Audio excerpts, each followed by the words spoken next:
welcome back to episode 2, brothers and sisters. Welcome back to episode 2 on this full moon, blue moon. It's now actually late night.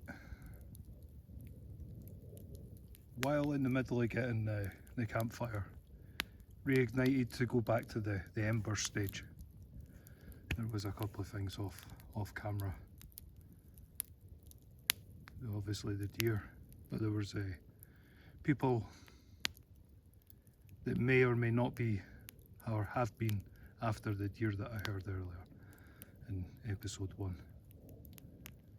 So I've just got to be a wee bit on guard that there could be hunting dogs or dogs of some sort running through here. I'm hoping snapping the branches and has helped a wee bit. But for a wee while I was thinking about coming on camera, but I didn't want to really record that as such. I don't mind if it happens while I'm in the middle of doing an episode. It's a wee bit different because it's not always the supernatural when you're doing these out in the middle of nowhere topics on campfires, or even on a trail walk, or even in an ancient woodland out in the middle of buttfuck nowhere. There's supernatural to contend with, but there's also human activity to deal with as well, because sometimes the supernatural can actually be easier to deal with at night time than human activity, believe it or not, because you have no idea what the person's intent is. It's easy for me to explain my intent, but when you've got hunting dogs running through and you hear deer, and then there's hunting dogs not long after you heard the deer. Anyway, so I'm just letting you be aware of, like, there is a couple of things that could potentially happen while in the middle of doing this episode, and that's the reason for bringing out the torch. Unfortunately, I brought the big one for a backup because my wee handheld torch was running out of battery yesterday. Or it would have been earlier this morning actually. So anyway, this episode is I had to get that bit done and said. I had to get that said, because that is something that could potentially happen. But anyway, the veil between two worlds. The veil between two worlds is our world and the spiritual world. Throughout history, cultures across the globe believed tonight, especially on a blue moon, full moon, the veil between this world and the other world on the other side is that it's finished. This month of May had 2 full moons in 1 month. One at the beginning, and we are now at the end. Meaning the veil tonight is the finished. Out with the winter months. The only month, late spring, going into early summer. That is the start of summer. The veil is very thin at the end of October, hence Old Hallows Eve and Halloween, and goes into November is when it's more thin than this month. Then the end of year festival, Yule, going to January is another example. The October going into November is when the veil is at its finished.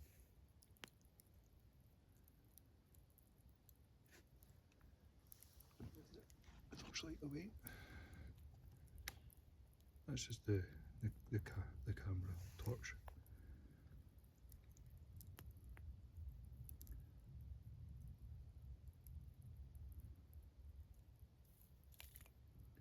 The moon plays a part, a massive part, in the veil, as it also brings some light when night is dark, giving the mystique and mysticism. Because sometimes on a clear night,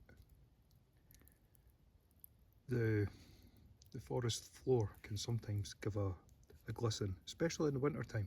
On a winter time in a full moon, when it's icy, it gives like a silvery sheen. It's actually pretty.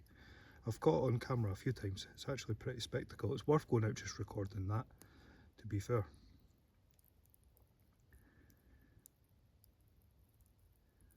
But it also comes with a warning. Don't be fooled, as things can reveal themselves.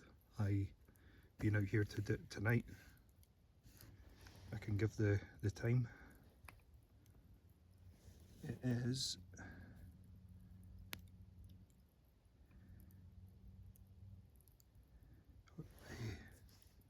22:55. So it's 5 minutes to 11 on Sunday. And I've already had a random experience, but that was off camera, just that it can potentially happen on camera. The veil is very thin. That's why our ancient ancestors in all cultures have their tales and legends of when the veil thins.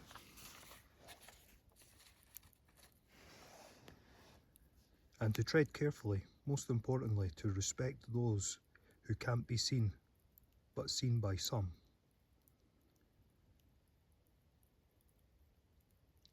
What is the veil, I hear you cry? What is the veil? I've asked that question a few times over the years, and I finally know the answer from the past 2 years of going out on full moons and different cycles of the seasons and stuff. It's a boundary of cosmic energy that causes a line. One side our physical reality, the other side is the unseen world, not seen by many, but by some of us who can, i.e. myself. And there's others out there as well. I'm not the only one. Other people can see through the veil. The realm of intuition, spiritual senses, and subconscious, because when you see through the veil, your dreams can be a bit mental at times. So if you feel a bit disconnected from reality on a full moon, especially tonight and last night on the full moon blue moon, you aren't imagining it. It's a very powerful moon this month.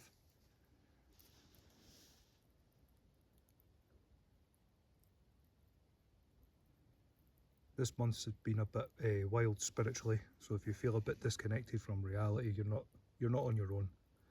There's those of us that are the same. Just if you feel like that, sometimes taking yourself out into nature is highly recommended. Gives you a regrounding.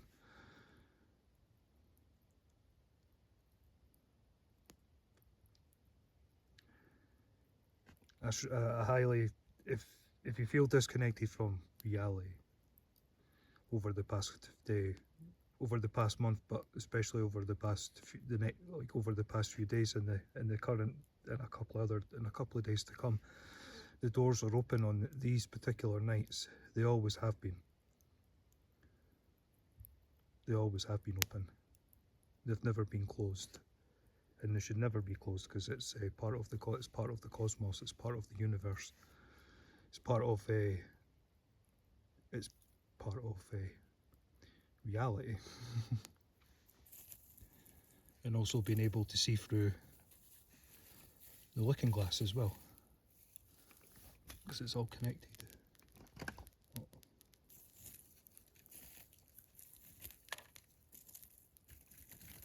This should rekindle a little bit,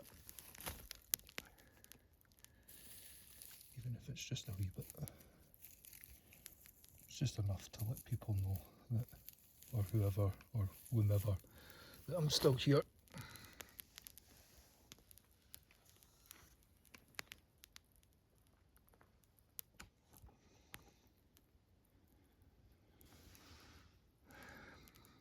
So I'm going to give you a little bit of a question. which side of the veil are you standing on? So that's a question. Which side of the veil are you standing on? While you're thinking about that question, I'll answer it. I can stand between both sides.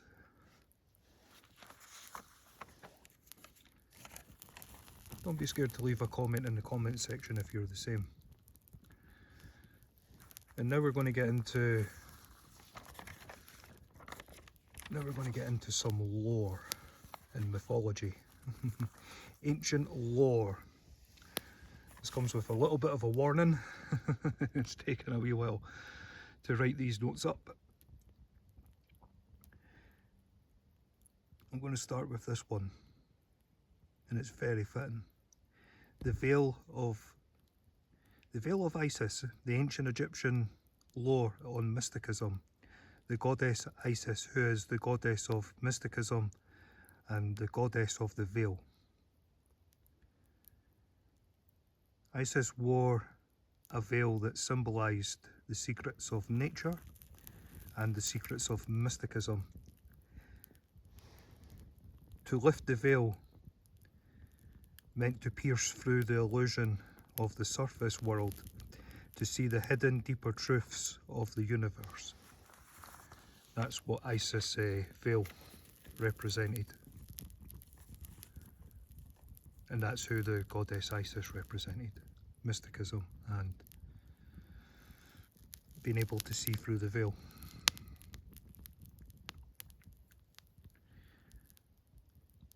And another one, this is a wee bit closer to home, this one. This is for people that live in the UK, but mainly Scotland, Ireland, and mainly Scotland and Ireland. The ancient Celts. The ancient Celts and their ancient lore. The ancient Celts didn't believe the spirit world was in the sky. They believed it was right here, behind an invisible mist. Tonight, the full moon acts like a magnet pulling that mist apart. When the veil is lifted, you aren't just looking into nature anymore. You are looking at the point where two worlds collide. So the moon pulls apart the mist to reveal in order to see through the veil. Somewhat similar to the ancient Egyptian lore. And then we get into the Nordic, the Nordic mythology, the Bifrost. The Nordics didn't view the boundary as a misty curtain or lifting of the veil. The Nordics' view is a burning bridge of eternal flame, orange and a golden shimmering flame called the Bifrost. It's the pathway connecting the physical world to the divine. A full moon shimmering on water perfectly mimics this shimmering supernatural pathway. Sometimes, not all the time, but sometimes, the way the moon reflects off of clouds, you can actually see that yellowy orange eternal flame. I've actually got a couple of pictures of it. Got a couple of pictures of it last night because it's meant to be really cloudy tonight. So I'm quite glad I actually took the pictures last night because when I took the pictures I was speaking out loud to myself going, that's the Bifrost. The way the camera was taking the picture, it was showing the Bifrost coming downwards. The pictures are actually pretty cool. It totally shows the Bifrost.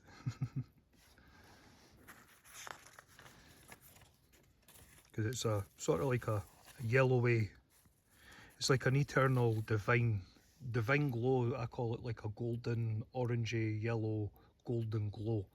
And that's what the moon was showing. It actually showed the Bifrost. which was really, really sometimes the universe does not work on coinkydinks, and if you don't know what coinkydink is, that's coincidence. The universe doesn't work on coincidence. It doesn't allow for it. It really doesn't allow for coinkydinks. And we're going to go for the one, the one last, the one last ancient lore. The power of the sea deer, Nordic moon.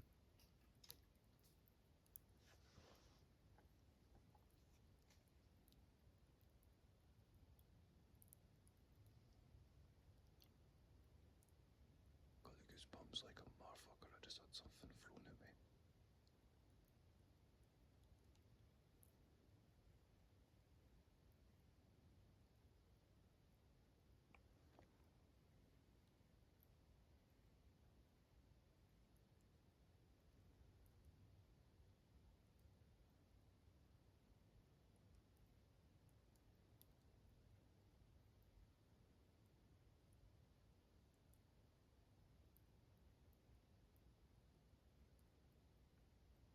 I literally just had something thrown at me.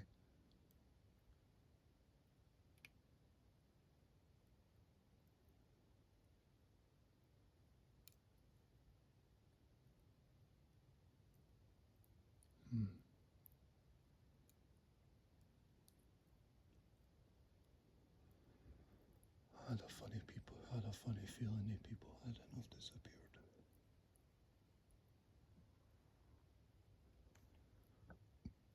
Pardon me, I'm not calling out.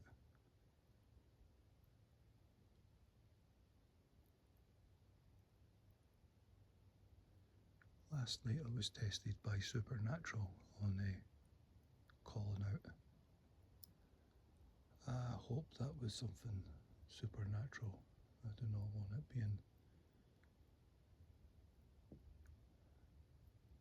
I'm psyched up for it being supernatural, not human activity.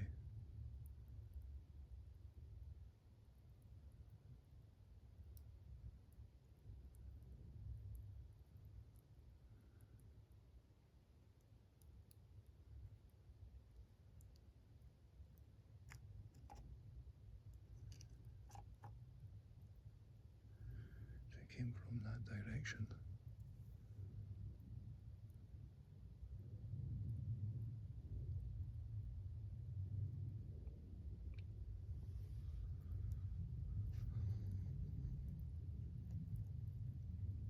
Anyway.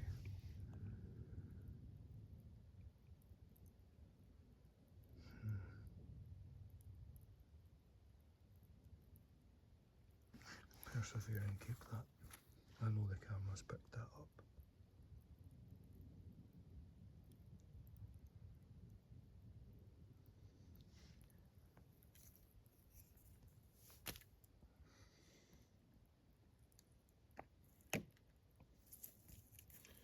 I'm doing nothing wrong.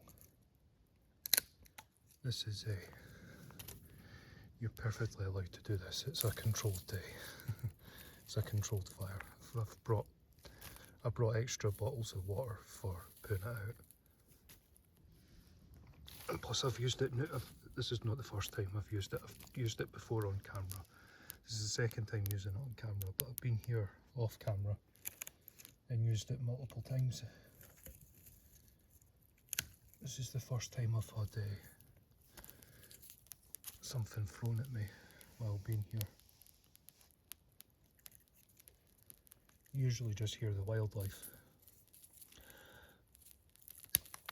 I didn't really want to say it on camera, but I had a funny feeling earlier I was being followed up here, but I brushed it off. My intuition was right, because it wasn't long after I was here that I started hearing like people, it was like other people walking through, but it's walking through parts that you don't really walk through. Further down that direction, further and further along that way. Because this bit is pretty sheltered from the bottom. You have to be, in order to see this, you have to be walking by there or along the top pathway. And even then, the top pathway is not actually that bright. It's mainly the bottom part of this forest, because that's usually where you hear all the animals.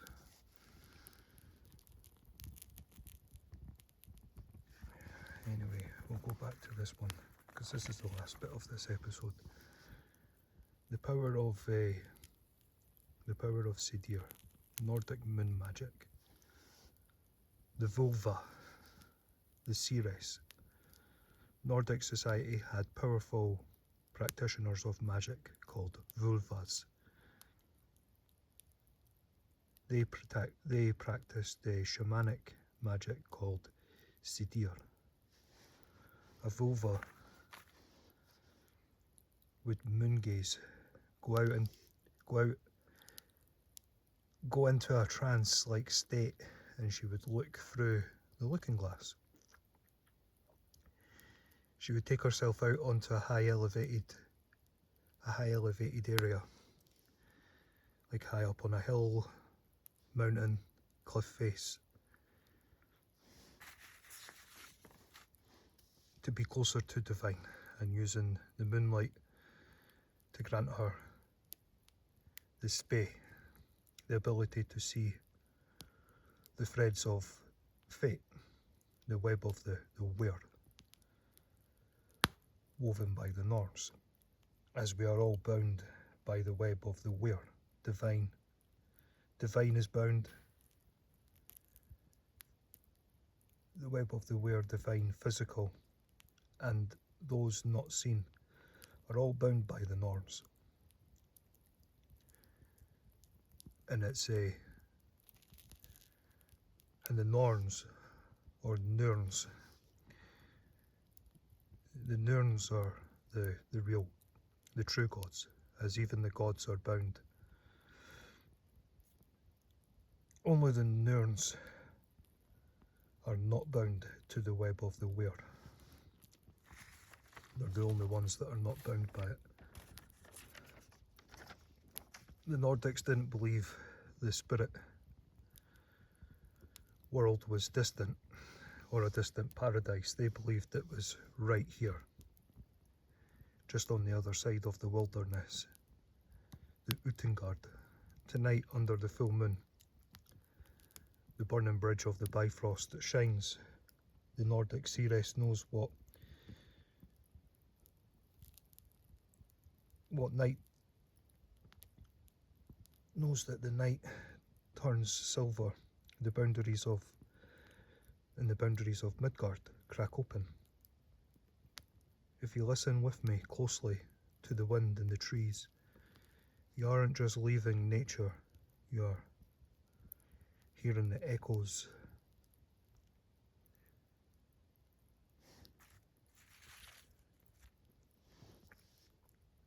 You're hearing the echoes of the 9 realms colliding. Unfortunately, the wind is not blowing tonight.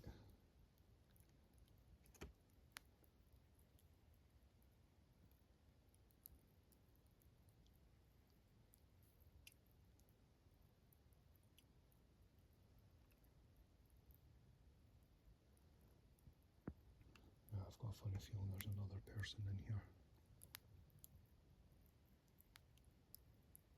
That person's playing games.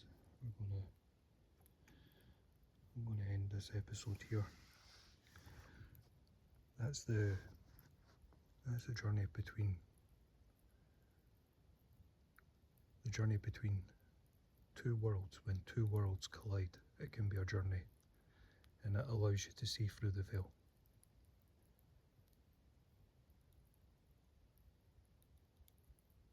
if you live in a say, you're best just take yourself one day and just go out into nature,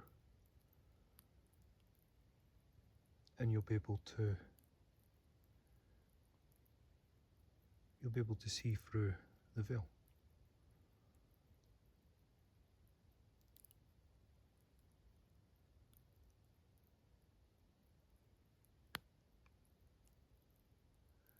I really didn't expect this kind of activity over here.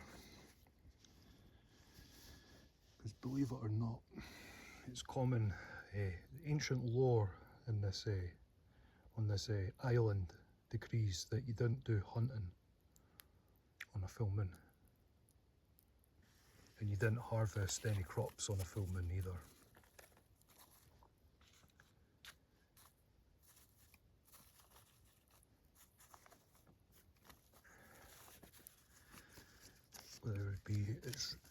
The ancients didn't do it because they knew that the meat would end up spoiling.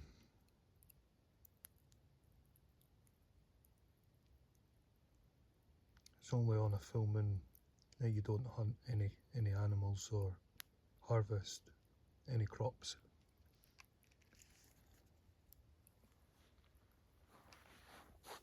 There is another episode, but there's a lot of weird activity happening around me, and I've got another. There's actually a woodland I've never been to before. I walked past it a couple of weeks ago. Yeah, it would have been a couple of weeks ago. So it was before coming back out and recording, getting videos, getting back on the journey through the Vale, because of this full moon being a blue moon. And then there's a couple of other key dates coming up shortly as well. And that'll take right through to October. This is quite a powerful spiritual year from now, from after this full moon onwards. It's actually quite between after this full moon right up until Yule, there's something spiritual every month. And I'm kind of screwed if anything happens right now because I've got the pins and needles. Can't feel my feet.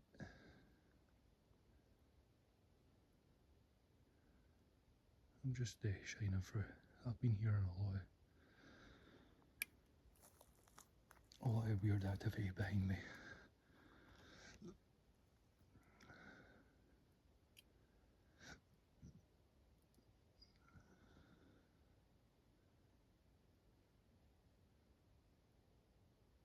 Being up here is out of the way. It's not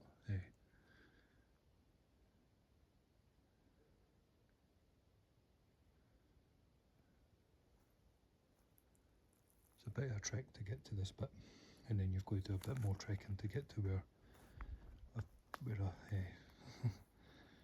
have the campfire. So come join me on episode 3.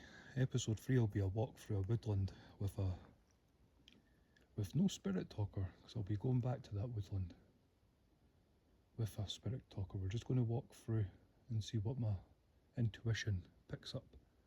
Because even though it's cloudy, the full moon is it's still up there, regardless if we see it. Regardless if you see it or don't see it. I don't see it tonight where I am because it's cloudy, but it still means the full moon's still up there. I'll show the last wee bit of the campfire. And it's totally went out in time. Come join me on episode 3 through a different ancient forest that I've only went through during the day. I've never been at night. I went through it without recording. I'm going there at night time on a full moon, right in at the deep end, and see what happens. There might be wee short videos if anything happens on the way to that woodland. Come join me on episode 3. Stay safe, stay blessed, God bless. Cheery bye.